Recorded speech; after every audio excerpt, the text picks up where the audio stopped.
কয়েকদিন আগে নিয়োগ বিজ্ঞপ্তি নিয়ে প্রশ্নের মুখে পড়ে রাজ্য এবং এসএসসি।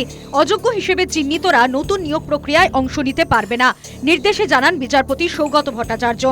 সিঙ্গেল বেঞ্চের নির্দেশের বিরোধিতা করে ডিভিশন বেঞ্চে আবেদন জানায় রাজ্য সরকার এবং এসএসসি।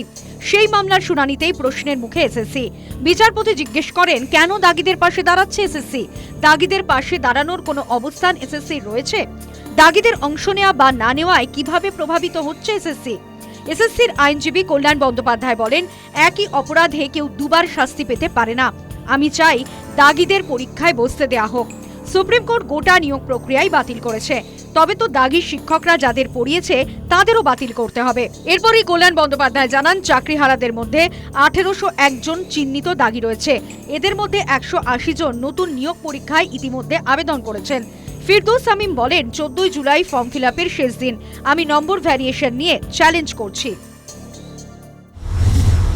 এসএসসির পক্ষ থেকে এই ডাটাও দেওয়া হয়েছে। এখনো পর্যন্ত 2,60,000 জন অনলাইন অ্যাপ্লিকেশন করেছে, তাদের মধ্যে 188 জন তারা টেন্টেড ক্যান্ডিডেট, এবং এসএসসির মোতাবেক সর্বমোট টেন্টেড ক্যান্ডিডেট সংখ্যা 1801। আমি জানি না কোথা থেকে এই সংখ্যা পেয়েছেন। সুপ্রিম কোর্টের জাজমেন্টে পরিষ্কার যে এসএসসি নিজেরা কি ডাটা দিয়েছিল।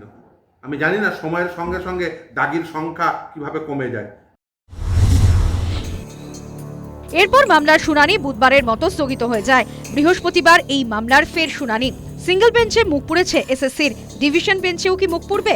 সিঙ্গেল বেঞ্চের রায় কি বহাল রাখবে ডিভিশন বেঞ্চ? সেক্ষেত্রে এসএসসি এবং রাজ্যের অস্বস্তি আরও বাড়বে মনে করছে আইনি মহল। News time.